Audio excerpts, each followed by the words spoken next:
Most people are visual learners, and they can pick something up in video and then rewind it as many times as they need to really get the technique.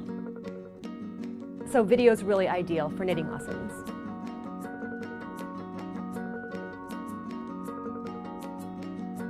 We didn't know that YouTube was going to be really effective. It started as an experiment. It started as an experiment as a supplement to the classes I was teaching locally. We put together the first tutorial that we did, which is a basic Learn to Knit Socks video. And I didn't know what to expect, but it started getting a lot of views. And so that's what we built on.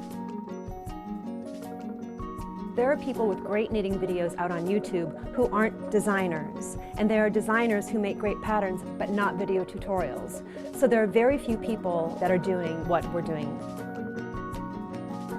When we put a video together, it starts with an idea that I have for a pattern that I want to create. These designs have a combination of things that will make it a good lesson for people. It'll be something they want to knit and they'll learn a lot from it.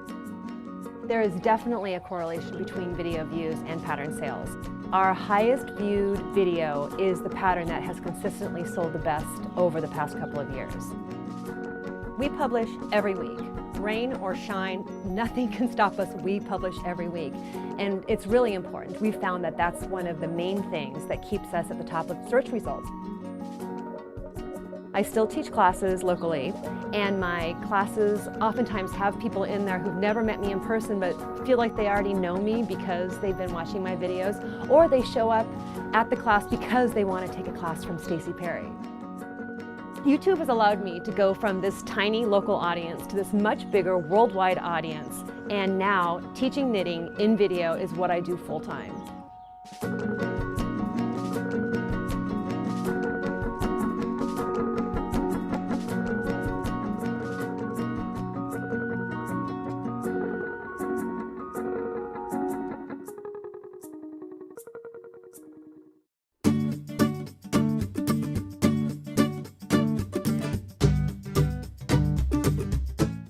Let's talk about community. You know, the people behind those oh so important view and subscriber numbers.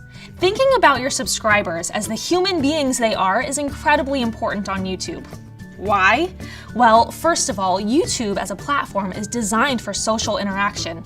Liking, commenting, sharing, these are all super social activities, right? Community building is baked in, yet so many creators overlook the fact that these are activities they can be doing too. Another reason that thinking about your community is so important is that you can turn your community into a social army of promoters for you. If your community likes you, or better yet, loves you, they're going to shout it out to the rooftops and convince their friends to come check you out too. Next, a healthy community can be a content barometer or focus group for you. If your viewers are coming back regularly and begin feeling really invested in your channel, they're going to give you incredibly valuable feedback about what you're doing and what they like, and maybe what they don't.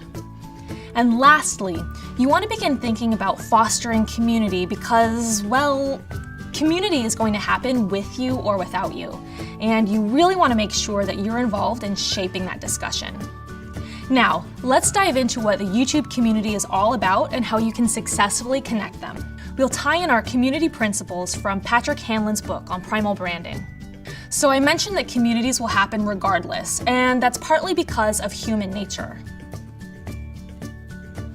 In the book Primal Branding, the author explains that this is because deep down, everyone wants to belong, to find a like-minded group of people who can come together for a common topic or cause. And big marketers have capitalized on this innate human need to belong for years, and they've learned how to use a few simple truths to create brand zealots. What's great is that we see these principles in all of today's top YouTube channels. I'm going to show you 5 strategies that these channels are doing to develop those strong brands and communities: creation story, creed, leadership, rituals, and language. Creation story. Your creation story is powerful. It's the story about you, what life experience contributed to who you are and how you actually got started on YouTube. What does creating a YouTube channel mean for you?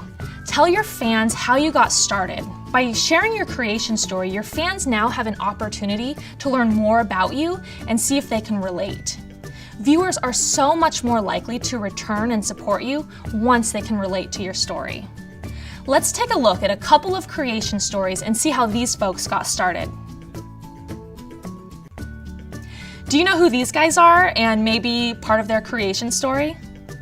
We know today that these two guys built one of the most zealous fan bases in all the world.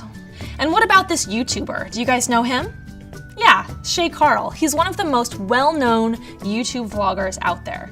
He got started with a video blog about his life and his family, but one day he decided to let his fans in on a personal struggle. He told them about his desire to lose weight so that he could keep up with his kids.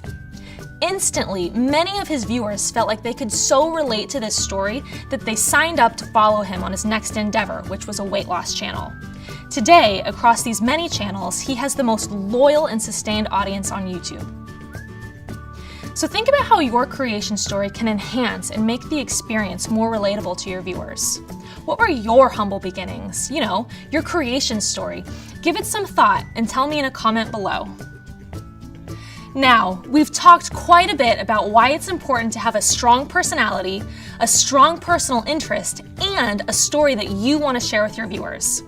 If you want to build a strong community, let's take a step back and think about what your viewers want and how they feel. One of the most important aspects of developing an inspired and sustainable community is making sure that your audience has something they also believe in, and that is called your creed. Give your fans a higher meaning when they come to YouTube, something more than just checking out a video that their friend sent them. When you think about what inspires you, make sure you define what you are all about. Is this the community for bringing together like-minded burrito fans? Or do you believe that dance is life? Well, D-Studio sure does.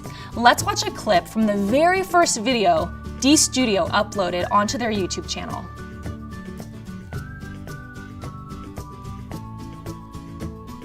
Wasn't that inspiring? This video literally told the creed of the channel. They told viewers that a magical world of dance has arrived, a place for all kinds of dancers to join in on the community. Let's break down what exactly was communicated in this video. First, they told us that it didn't matter where we lived, what kind of dance we did, that this was our home. That dance was a form of expression, and then they totally understood that because these are our people too. They literally said, now technology makes it possible for all of us to be together, that this YouTube channel has arrived. And this is how D-Studio built Creed for their community. I know I was inspired, and I'm not even a dancer. When you're passionate about your topic and when you or your host shows this on screen, your inspiration can transform into leadership. A leader can be a literal host or personality, a group with a consistent voice, or a figurative authority. Now, this works incredibly well on YouTube. In fact, I would argue that while a lot of people are subscribing to channels they like, most people are subscribing to personalities that they like. So consider finding a way to showcase authority or leadership on your channel. In the case of Science Channel Vsauce, Michael Stevens is the host and a very clear leader. But when he spun off Vsauce into Vsauce 2 and 3, to build a similar type of leadership, each new host now speaks in a similar cadence, has a very similar disposition about them, and a systematic presentation formula, and the viewers can similarly relate. With this consistent voice, Kevin, Jake, and Michael built together the Vsauce brand. You know what else communities latch onto? Rituals. That is there some repeated element that you can do in every one of your videos? Something that your fans can come to expect and look forward to over time? Let's take a look at Jenna Marbles. Jenna uploads a video every Wednesday and discusses a new topic each week, typically in the form of a rant. But the ritual she performs is at the end of each video. No matter what the topic of the day is, she always retreats to her bedroom to talk to her two little dogs in a very silly little dog voice. It's very personal, and although it's almost always unrelated to the actual video, people stick around for it. Her fans love this ritual, which takes her very little time to produce. Can you identify any other rituals performed by your favorite YouTubers? Finally, let's look at the type of language you use. Being conversational is one of the quintessential hallmarks of YouTube. But for many of today's top YouTube creators, being conversational isn't enough. Many of them have something more. They've developed a new language with their audiences over time. This means having special words or lingo that make those viewers feel like they're insiders. Let's take a look at the words on the screen. Yes, they're a little weird, but do you know any of them? Dong, muscles, glasses, Romo bomb, how about baby tard? These words are just downright strange, and many of them are not what you think. But if you know any of them, then chances are you're a part of some very special communities. Do you know any of these words? Go ahead and tell me in a comment below. So let's recap. 1. What's your creation story? Find a way for your fans to relate to you personally. 2. What about your creed? What do your fans believe in? What brings them together because of your channel? 3. Remember to use your passion to create leadership on your channel. Who is driving that ship? 4. For icing on the cake, add some rituals into your videos. Unique aspects of you that your fans can come to expect. And 5. Make fans feel like an insider. Think about some lingo or special language that only your fans would know about. These are all elements that can help you build your community, your strong social army of promoters.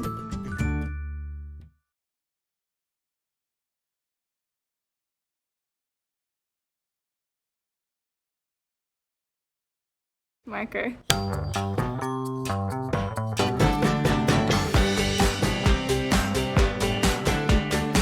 So started ModCloth back in 2002 with my high school sweetheart, Eric. I've always loved vintage clothing. I've always been an avid thrift shopper. And basically my closet just got too big, so I decided to sell some of my great finds online. For a brand like ModCloth, we're online only. We don't have a place where she can walk in and feel like she's surrounded by the brand. Through video, she can feel that personal connection to the brand. ModCloth has definitely become a personality in itself, and I think people are now looking to us for fashion, for travel, for beauty, for music, for everything that's a part of their lifestyle, and they're finding all of that on our YouTube channel. ModCloth will make anywhere from 80 to 100 videos in a year. Our videos are very diverse. Dun, dun, dun. We make how-to videos, behind-the-scene videos, inspirational interviews, and we also do contests, more social-driven videos to get our customers to share what they're filming. Our community is so engaged and so passionate about some of the things that we're doing on our site. Your customers and your advocates are going to find you if you're true to yourself and presenting yourself in an authentic way. Our video team is really just 2 people. You definitely don't have to have a huge budget. You don't have to have a huge production team. I think that ModCloth is a great example of that. It's a culture that we've always tried to really foster at ModCloth, that if you have a great idea and it feels like it's something that our customer would like, and let's figure out a way that we can test it. Through that testing, we're able to determine what type of content, what type of messaging, what type of treatments work better for different audiences. The feedback we've gotten from our customers on YouTube has been essential in our growth. We definitely take all that feedback into our brainstorms and into our content strategies. YouTube analytics has made my job so much easier. You can see what point people stopped watching your video at, or you can see if you're getting a lot of views in a certain state, a certain age group. So easy, and there's so much information. We saw click-through rates upwards of 18% over the duration of our campaigns in Q1. We used a TrueView in-search campaign featuring embellished tights with a call to action overlay. It performed extremely well. We really are here to revolutionize the fashion industry, and we want our customer to be a part of it. I think that it's really important to think about how your customers are using YouTube already and to think about how you can be part of that conversation. I can't wait to see what you come up with.